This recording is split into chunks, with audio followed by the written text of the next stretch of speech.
গুমখুন সহ মানবতা বিরোধী অপরাধের অভিযোগে সাবেক ও বর্তমান সেনা কর্মকর্তাদের বিচার হতে হবে স্বচ্ছ সুনির্দিষ্ট প্রমাণের ভিত্তিতে এবং সংবিধান ও মানবাধিকারের মূলনীতির আলোকে। সেখানে কোনো ফুল স্টপ রাখা যাবে না বলে মন্তব্য করেছেন এক্সফোর্সেস অ্যাসোসিয়েশন।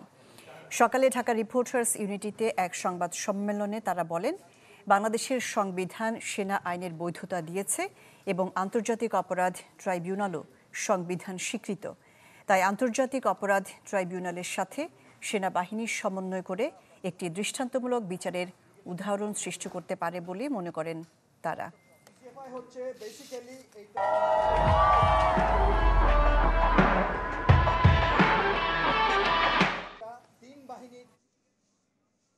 আইনের জটিলতা আছে, আইনের জটিলতা আমি যেটা বললাম ওইটা জটিলতাটা হচ্ছে যে এইটাতে বিচার যদি হয়, এইটা যদি সংসদের অ্যাপ্রুভ না হয় পরবর্তীতে, তখন এই অপরাধীরা পার পেয়ে যাবে।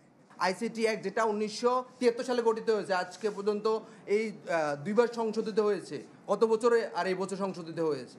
তাহলে এমবিএমএলটা সংশোধিত হোক, সংশোধিত হয়ে সেখানে বিচার হতে পারে, সেক্ষেত্রে কোনো বাধ্যবাধকতা থাকে না।